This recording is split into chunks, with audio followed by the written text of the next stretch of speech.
Bonjour. Bonjour. Aujourd'hui, nous avons l'honneur de présenter Mohamed Bougarsar. Mohamed Bougarsar est un jeune écrivain, permettez de le dire, un jeune écrivain d'origine sénégalaise qui vit à Paris et qui en 2021 a été le vainqueur, le gagnant du Goncourt, du prix Goncourt 2021.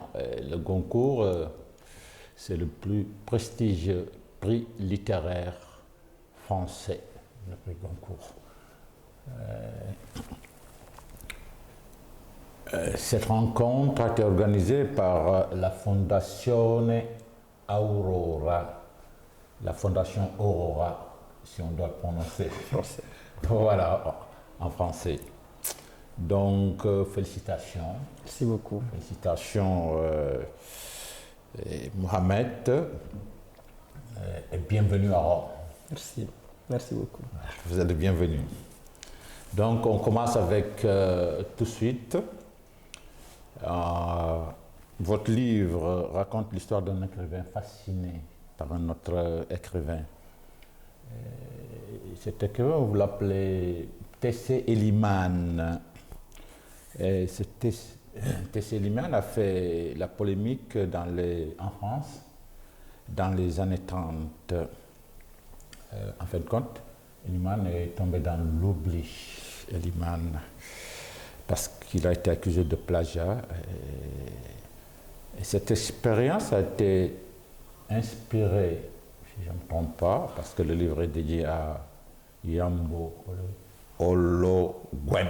si j'ai bien prononcé, parce que le livre que j'ai lu en français, Yambo Ologuen, est dédié à Yambo Ologuen, que vous appelez, je crois, T.C. Eliman, Oui. voilà, dans le livre. Oui. Vous avez eu l'occasion de le rencontrer, Yambo Ologuen, que je sais qu'il est mort Il est mort en 2017, Voilà, 2017. mais je n'ai pas eu l'occasion de le rencontrer. Voilà, vous avez... Mais de façon très, très évidente, il est l'inspiration, le point de départ du personnage d'Eliman. Yambo Ologuen, pour rappeler son histoire très rapidement, est un écrivain malien qui a remporté le prix Renaudot en 1968 pour son premier roman, Le Devoir de violence. À la suite de quoi il fut accusé de plagiat et abandonné de tous, de son éditeur, mais aussi de l'intelligentsia africaine. Il est retourné chez lui au Mali au début des années 70 et n'a plus rien publié. C'était une accusation, une expérience très violente de solitude, mais qui était teintée aussi de racisme, de condescendance et d'une interdiction finalement de s'approprier un canon littéraire occidental. Et Ologuen est rentré chez lui et a disparu, et pendant 50 ans quasiment on n'a plus eu de ses nouvelles, ou alors de façon très épisodique jusqu'à sa mort en 2017. Et c'est un écrivain qui me fascine, dont le roman Le Devoir de violence me fascine également. Et j'avais envie de revenir sur cette histoire-là, mais par la fiction. Donc mon roman n'est pas une biographie de Ologuen, mais c'est simplement un hommage. Ologuen et son histoire et le point de départ. Mais à un moment donné, Eliman et Ologuen se séparent tout à fait. Très bien. Donc, vous avez pensé que la littérature peut servir à lutter contre toute forme d'oubli, dans ce cas particulier, et en général aussi?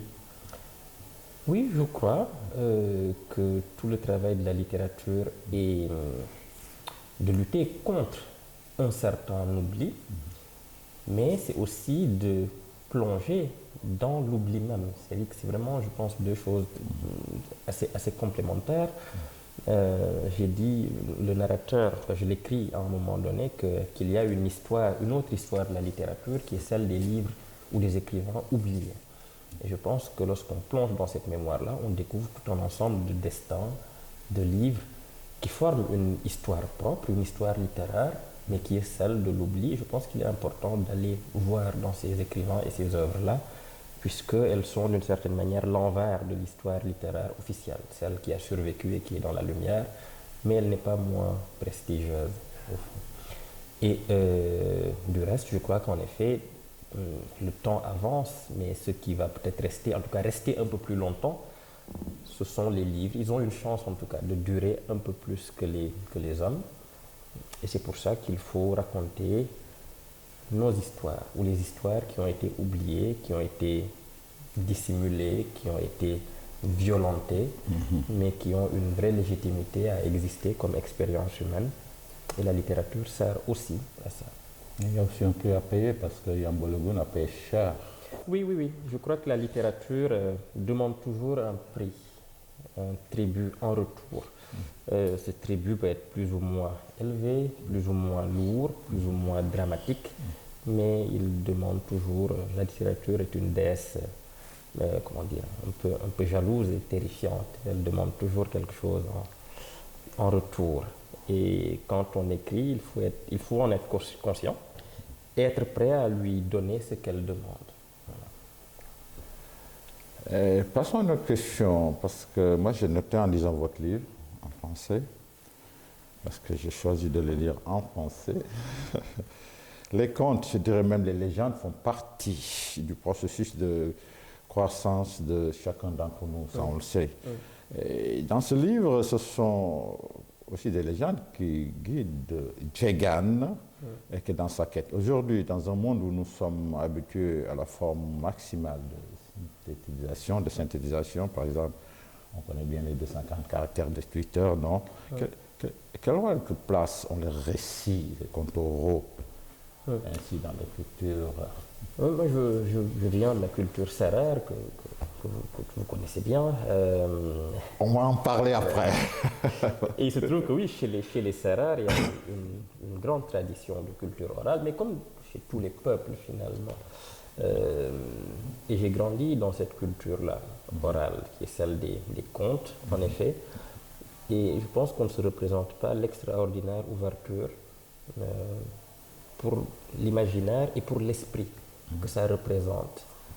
C'est-à-dire que je suis entré dans ce qu'on appelle la fiction par les contes et j'avais envie de revenir, maintenant que j'écris, à cette tradition-là, qui est en effet l'inverse de l'écriture la plus étriquée, de la synthétisation, quasiment d'une forme d'appauvrissement de l'imaginaire par le langage. Et je trouve au contraire qu'il faut être dans quelque chose de beaucoup plus généreux, de beaucoup plus ouvert et qui permettent de vraies fictions, c'est-à-dire des récits qui englobent vraiment toute une condition. Et les contes permettent ça aujourd'hui. La tradition orale permet ça aujourd'hui. Donc, dans la culture sérère, moi j'entends parler des pangols, et tu le cites dans le livre, les pangols. Oui. Des fois aussi tu parles de Roxène. Oui. Oui. Quelle est la ligne, disons, la frontière entre la fiction et ce monde invisible qui appartient à tous les peuples africains, non? Où est le réel et l'irréel, voilà, dans ce contexte? En réalité, il n'y a pas de séparation là, entre irréel et réel, puisque dans cette situation, tout est de la réalité, tout est du réel, puisque le tout forme un ensemble dans lequel vivent ces populations-là, qui ont en effet des spiritualités, qui ont des religions, qui ont des croyances, qui englobent le monde visible et le monde invisible, tout simplement. Dans la culture sérère, lorsque quelqu'un vous parle d'un pangol, il n'est pas en train de vous parler nécessairement d'une divinité surpuissante qui serait extérieure à son monde. Il est en train de vous parler parfois d'un ancêtre. Il est parfois en train de vous parler de sa grand-mère ou de son arrière-grand-mère ou de son aïeul. Puisque dans cette culture, ce sont les aïeuls qui peuvent ensuite devenir des esprits protecteurs qu'on appelle les pangols. Mais le sommet de ce panthéon-là, c'est Roxène. Et qui est Roxène? En tout cas, tout ce que je sais, c'est qu'il porte ou elle porte le même nom de famille que ma mère, qui est Sen. Mais quant à savoir ce qu'il est, Disons il a beaucoup d'autres équivalents un peu partout, mais disons que c'est la divinité C'est une femme, originelle. comme toutes les divinités presque de l'Afrique subsaharienne. Personne ne sait vraiment. Rogue est un neutre, on va dire, mais il me plaît de penser que c'est une femme. D'accord. Et je le pense parce que simplement chez les Sérères, le pouvoir politique, social est matrilinéaire. Voilà. C'est une société matrilinéaire. Et si on est tout à fait logique, pourquoi Roxane ne serait pas une femme? Peut-être que c'est une hérésie ce que je dis là, mais je ne vois pas ce qui l'interdirait en tout cas. Alors, vos livres présentent trois approches différentes non, de l'écriture. Il y a celle de Siga, qui est renié par son pays d'origine pour avoir brisé de nombreux tabous à travers son écriture. Il y a l'écriture de Djegan, qui revendique le droit de l'écrivain à n'écrire que pour l'amour de la littérature. Et sans responsabilité envers son pays. Il y a celle de Moussimba, qui décide de retourner en République démocratique du Congo, d'écrire sur place, en assumant son passé et ses souffrances. Alors, le livre ne présente, si je ne me trompe pas, aucune synthèse par rapport à ces trois différentes approches. Mais laquelle de ces visions représente le mieux votre idée d'écriture? Quels conseils donnez-vous aux jeunes écrivains d'origine africaine qui vivent en Europe ou en Afrique et qui cherchent un moyen de traduire ces deux mondes? En réalité, je ne suis pas plus attaché à la vision de Djegan qu'à celle de Moussimbois ou celle de Moussimbois plutôt qu'à celle de Sigadé. Je crois que ce sont trois configurations très différentes. Il n'y en a pas une qui me semble beaucoup plus juste, légitime ou vraie qu'une autre. Je crois qu'on peut tout à fait être dans les trois, parfois même circuler entre les trois, ce qui est un peu mon cas. Tous ces trois personnages sont autant de déclinaisons ou de tentations de ce que je suis. Le conseil que je donnerais maintenant, si je peux en donner un, n'étant moi-même sûr de rien, c'est qu'il faut, quelle que soit la situation où l'on se trouve, tenter de se demander vraiment quelle est l'importance de ce qu'on est en train d'écrire pour soi. Identifier clairement les raisons qu'on a d'écrire et le faire et aller à fond dans ce qui nous semble être juste. L'essentiel pour moi, c'est que ce soit vraiment alimenté d'abord par une vraie réflexion sur sa propre situation et sur la manière dont on peut arriver littéralement à traduire cette situation-là le mieux possible.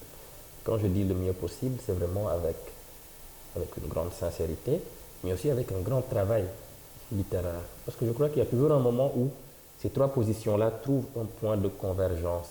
Et ce point de convergence-là ne peut être atteint que s'il y a une vérité qu'on cherche, qu'on essaie d'exprimer, qui est toujours une vérité littéraire, mais qui est aussi politique, en tout cas qui dit quelque chose d'une situation politique. Et je crois que comme écrivain, c'est ce qui est important. Non pas trouver des solutions, mais arriver à exprimer clairement les contours d'une certaine situation politique, en donner une vision. Voilà.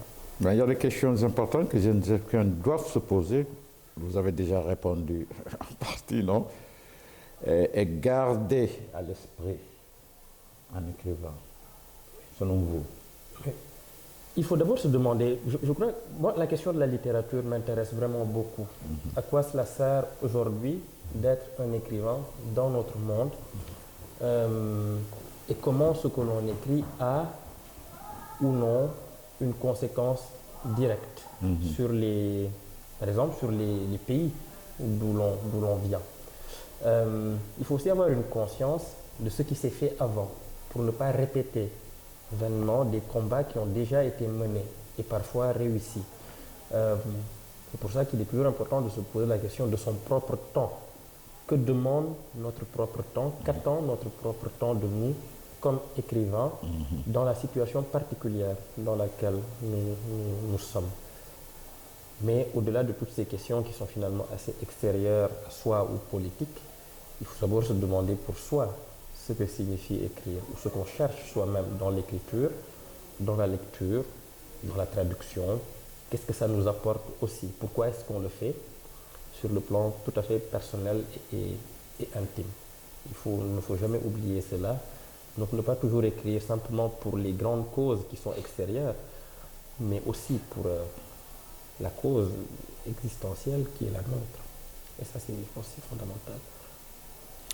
Alors, l'année 2021 a été, disons, exceptionnelle pour la littérature africaine, non?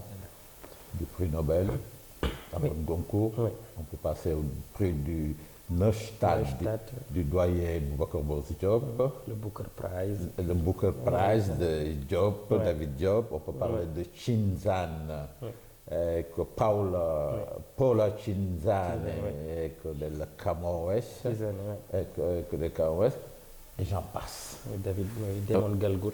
Oui. Voilà, Damon Galgut. Voilà, on parle de Damon Galgut, le Sud-Africain. Non, comment voyez-vous dans ce cas, non? L'avenir de l'industrie du livre avec la digitalisation croissante de la lecture et du livre traditionnel. Je crois que le livre digital et le livre physique se complètent et ne s'excluent pas. L'un ne va pas remplacer l'autre. Sur le continent africain, par exemple, le digital peut aider à faciliter la circulation des œuvres physiques qui ont plus de mal à passer les frontières, à les traverser. Il y a un certain nombre d'eux, par exemple, on a cité tous ces écrivains africains qui ont énormément de succès, qui sont reconnus, mais qui auront du mal parfois à voir leurs livres traverser les frontières pour arriver dans d'autres pays qui ne sont pas les leurs et dans d'autres langues qui ne sont pas les leurs. Là, la digitalisation peut tout à fait aider. Et il est important de dire qu'il faut que ça se fasse d'abord en Afrique, parce que ailleurs dans le monde, ces écrivains sont reconnus, sont salués, mais sont-ils vraiment lus, connus sur le continent africain dont ils sont origine? Faut-il nécessairement que ce soit toujours la reconnaissance qui vient d'ailleurs qui viennent remplacer finalement ce qui est essentiel, c'est-à-dire la lecture de ces écrivains dans leurs espaces? Ça, c'est une vraie question qu'il faut se poser. Et il est important d'inclure peut-être de plus en plus la question des livres numériques dans cette aventure-là. Et c'est vrai que l'année dernière a été très très belle. Maintenant, il faut que ce soit non pas un événement isolé, mais une vraie porte d'entrée pour découvrir l'ensemble de la littérature africaine dans tous ces espaces, dans toutes ces langues aussi. C'est important et qu'on découvre, on sache que derrière ces grands noms que des grands prix ont salués, il y a aussi des littératures très vives, des écrivains très inventifs qui sont sur le continent ou hors du continent africain et qu'ils participent finalement à ce qu'on appelle la littérature africaine. La plus secrète mémoire des hommes. Et vous avez dit dans une interview, je crois même l'avoir lu dans la plus secrète mémoire des hommes, qu'un écrivain ne peut qu'écrire qu'un seul livre, qu'un seul grand livre, essentiel dans sa vie.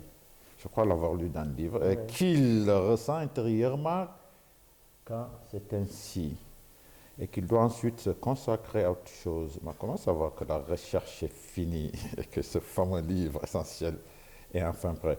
Et dans votre cas, pouvez-vous nous dire si la plus secrète mémoire des hommes est votre livre essentiel? Je n'en ai aucune idée. Je ne sais pas du tout. Personne, je pense, je ne peux pas le savoir. J'espère que non, parce que j'ai quand même encore envie d'écrire. Mais ce que je dis en réalité, c'est que si dans les prochaines années, je me rends compte que je n'ai plus grand-chose à écrire, ce sera sans chagrin et sans sentiment de colère ou de déception que j'irai faire autre chose. Parce qu'il y a beaucoup d'autres choses à faire, ce qui ne veut pas dire abandonner la littérature, parce que pour moi, le premier rapport avec la littérature, ce n'est pas l'écriture, mais c'est la lecture. Je pense que la lecture, je ne l'abandonnerai pas. Sur cette question du livre essentiel, cela dépend vraiment. Je crois qu'il y a des écrivains, en effet, pour qui c'est un livre. Vraiment. Après, tous les autres peuvent exister, peuvent être bons, mais le livre essentiel, ils savent intérieurement ce que c'est. Mais ce n'est pas à eux finalement de décider, parce que ceux qui décident, c'est toujours les gens qui lisent vos livres. C'est pour eux aussi que c'est important. Après, vos scrupules personnels ne regardent que vous, toujours. Et voilà, il faut faire avec. Mais pour ma part, je ne sais pas. Peut-être que dans 3, 4, 5 ans, je me rendrai compte que c'était en effet mon livre essentiel. Et dans ce cas-là, je verrai si j'ai encore envie de continuer ou sinon si j'irai faire je deviendrai un agriculteur, un paysan serreur ou si j'irai devenir un éleveur poulard. Voilà. On va conclure, mais avec deux dernières questions. Certains disent que la littérature d'une culture particulière, disons ici en Europe, italienne, française, anglaise, russe, non, se caractérise par le fait qu'elle est l'œuvre d'écrivains qui lisent, pensent, écrivent dans la langue de leur pays, afin d'être lus principalement par leurs compatriotes. Bon, sur la base de ce concept, pour nous, oser dire qu'il existerait donc seulement très peu de littérature dite africaine ou sénégalaise. Et ici, je parle de l'Afrique subsaharienne, au sens propre, non? Êtes-vous aussi un écrivain qui, en écrivant en français, s'adresse en priorité au lectorat francophone? Pensez-vous qu'une littérature en langue maternelle pourrait-elle se développer dans ce sens au Sénégal ou dans d'autres pays africains? Et là, je recite le doyen Boubacar Boris Diop, que nous saluons en passant, qui enseigne écrit en Wolof. Il y a d'autres exemples au Nigeria, si on veut, au Kenya. Et qu'est-ce que vous en pensez? Je suis d'accord sur le constat de base, sur le principe, qu'il doit y avoir aussi une littérature écrite aussi dans les langues africaines. Cependant, cela doit s'accompagner d'un lectorat dans ces langues-là. Et ce lectorat-là, selon les pays, est plus ou moins développé. Dans certains pays, il y a un lectorat qui peut lire dans une langue africaine. Dans d'autres pays, comme au Sénégal, c'est plus difficile. Ce lectorat existe, mais il est minoritaire, comme est minoritaire le lectorat qui peut lire en français aussi. C'est-à-dire que si j'écrivais en sérère, par exemple, j'écrirais pour très peu de monde, parce que très peu de sérères lisent en sérère. Et le paradoxe, c'est que les sérères qui peuvent lire en sérère sont souvent des sérères qui peuvent lire en français. Ça, c'est un paradoxe qu'il faut d'abord régler. Comment le régler? C'est en accompagnant l'écriture des œuvres en langue nationale de vraies politiques d'éducation pour que les gens s'instruisent d'abord dans leur langue nationale ou s'instruisent en même temps en français et en wolof et en sérère et en pulaar et en djola, etc., etc. Pour moi, c'est vraiment le cœur du problème. Le jour où au Sénégal, je serai sûr que si j'écris en wolof ou en sérère directement, il y aura un lectorat conséquent qui me lira, je serai beaucoup plus poussé à le faire. Mais de toutes les manières, c'est quelque chose que je vais faire dans l'avenir, puisque je suis en train de me former moi-même, n'étant pas été formé en langue sérère ou wolof, je suis en train de le faire pour l'écrire. Et ensuite, on verra. Donc je suis d'accord sur le fond, sur ce que le constat politique de fond, sur ce que Ngugi wa Thiong'o dit, sur ce que Boubacar Boris Diop dit, mais les conditions dans lesquelles ça doit se faire ne sont pas si simples et directes que ça. Et pour un écrivain, je crois que c'est toujours un pari, mais Boris lui-même, le doyen Boris Diop lui-même le reconnaît, c'est un pari qu'il faut faire. Mais ce pari, je crois que tous les écrivains ne peuvent pas le faire en réalité. C'est pour ça que, pour l'instant, j'écris dans la langue dans laquelle j'ai appris à écrire, qui est le français.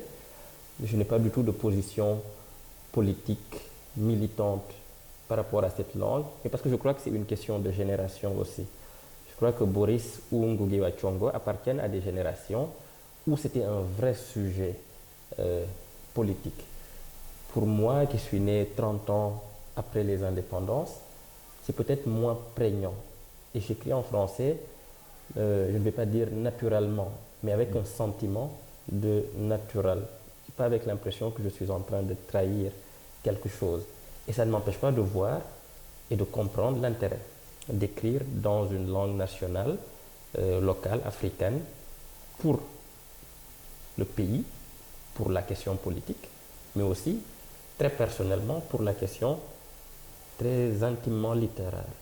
Et j'essaie vraiment de garder les deux, mais je suis très patient, je vais faire les choses petit à petit.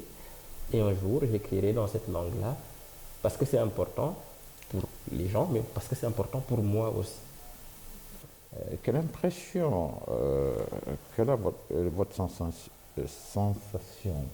d'être le vainqueur du prix Goncourt? Vous avez aussi gagné d'autres prix, pas seulement le Goncourt, mais le Goncourt en particulier.